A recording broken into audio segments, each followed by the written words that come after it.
Hi Taurus! Welcome po sa inyong reading. So, pagpasensyahan nyo na po nakapag-skip tayo ng isang reading. May sakit pa po ang inyong abang lingkod, no? So, hindi pa ako pinapayatan makapagsalita.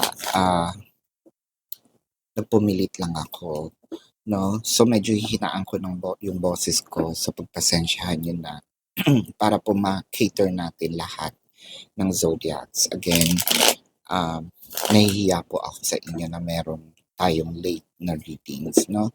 So, Taurus, para po sa mga bago, don't forget to click the subscribe button, smash the like button, comment below kung kayo po ay nakaka-resonate, and hit the notification bell.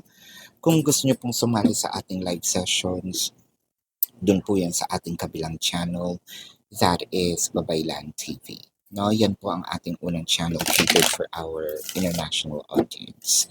Yan, kung hindi niyo po maabutan, pwede naman po kayong magtanong dito sa ating comment section as long as the question po is answerable by yes or no. So I want you to know that this is a general reading. You may resonate with the entire reading, or you may resonate with some bits and pieces of the reading. Take what's only yours, no? So, Taurus, parang sinasabi natin dito, oo, mahal kita, mahal mo ko, nararamdaman ko rin na kahit papano merong kang nararamdaman sa akin, no? At nagpapasalamat ako doon. Ang hindi lang maalis sa isip ko is yung idea na nararamdaman kong baka meron, no? Na merong iba, hindi man ito romantic, hindi man ito katulad ng sa atin. I feel threatened, no? I feel na parang medyo hindi ako panatag, no? Sa ating relasyon dahil either nakakakita ako ng mga pictures or nakakaramdam ako ng kakaiba, no, dito sa relasyon. It might also be I'm seeing, some flirting messages from other energies, and I don't really appreciate that, no? So parang ang sa akin, pagpasensyahan mo na kung medyo bothered, naaligaga. Minsan siguro marami akong mga bagay na kinaiiritan ngayon. It's not about you, no? This is about how I feel threatened in the connection dahil ayaw kitang mawala, no? Yung mga kilos naman, no, ni Taurus dito, sabihin na natin sige minsan off, pero ito ay dulot lang, no, ng isang pusong nagmamahal, di ba? Hindi naman natin masasabi na nag-iinarte lang ako. Hindi naman natin masasabi na nababaliw lang ako dahil, I'm just freaking out.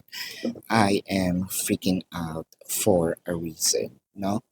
So, with the Four of Swords and the High Priestess, ang laki talaga na masyadong binibigyan natin ng kulay, no? Or halaga or ng importansya itong mga paghihinala natin, no? Pero siguro lately natutunan mo naman ding kumalma, no? Natutunan mo din naman na kung paano ito i-control, kung paano ito sabihin natin payapain, no? Itong iyong sarili. Kumbaga, ayoko naman din lumabas dito, baka mamaya bunganga ako sa'yo, no? Mas ma-feel mo na kailangan mong lumayo. Ayoko namang mangyari at dumating tayo dun sa time na yun, no? With the Six of Swords, the Queen of Swords. So parang ang nakikita ko kasi dito, more of kung meron, aminin, di ba? At least, hindi ako bothered. Well, may pagka-bother some pa rin naman. Pero I mean, at least alam ko, no, yung don't comfort me with the lie. Kaya dun ako minsan naiinis. Tapos sinasabayan pa, no, ng person natin with the Nine of Cups and the Three of Pentacles. So parang ang ginagawa mo dito, siguro medyo binabagalan natin, no, itong communication natin sa kanya by means of minsan hindi siguro tayo sumasagot. Isama na natin yung tampo, isama na natin yung pagkabilasa, no? Balisa, bilasa, pagkabalisa ng ating nararamdaman. Siguro iniiwasan lang din natin magkaroon pa ng malaking gulo, malaking away, no? With the King of Swords, the Two of Pentacles, the Six of Wands, and the Seven of Pentacles. I felt like medyo dumistansya tayo ng bahagya, no? Dumistansya tayo ng kaunti para umiwas sa mas malaking gulo. Pwedeng nanahimik tayo, hindi muna tayo nakikipagkita, hindi muna tayo nagpapakita, no?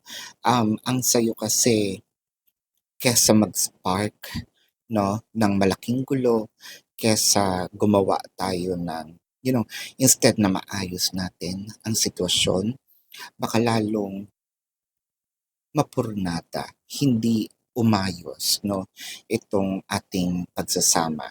So mas minabuti kong tumahimik,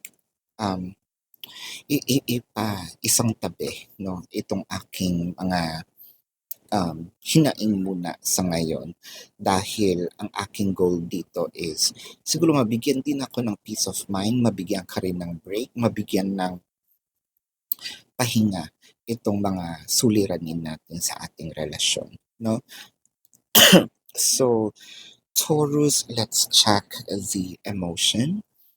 This could be your emotion or your person's emotion, ano?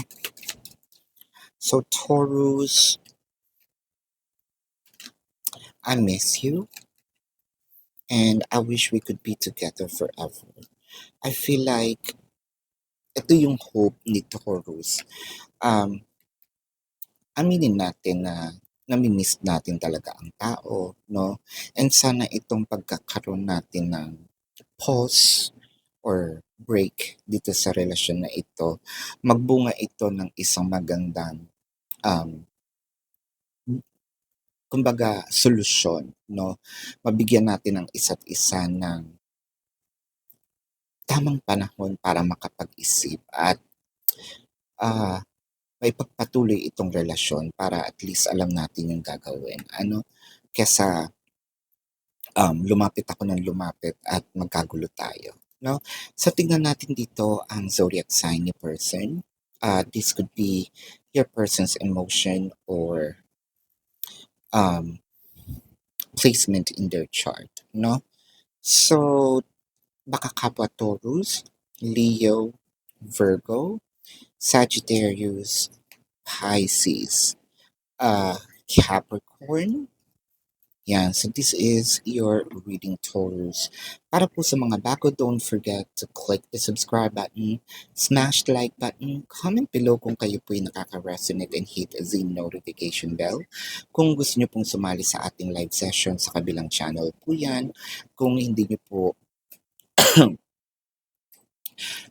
po maabutan, pwede naman kayo magtanong dito sa comment section as long as the question po is answerable by yes or no. No?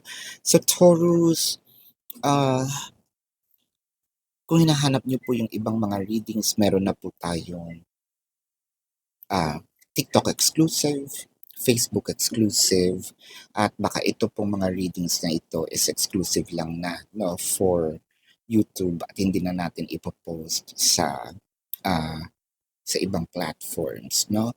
So, kung hindi niyo po makita yung ibang mga social media accounts sa description box po, nandun po yung link ng aking website. Pag clinic niyo po yan, makikita niyo agad yung mga logo or icons 'no ng ng mga social media. So, might as well follow niyo na lang po ako sa lahat. Kung hindi po kayo mapapatulog ng yes or no na sagot, magtanong na po kayo doon sa question form. Sa baba po ng question form, nandun po yung QR code, the name, the number for your reference. Um, Nandun po yung meron akong create doon na 4 questions plus 1. So, take advantage of it. If you want to book a private reading, pakihanap na lang din po yung ating QR code, no? So, this is your reading, Taurus, love and light. Namaste. See you po sa susunod na reading. Goodbye.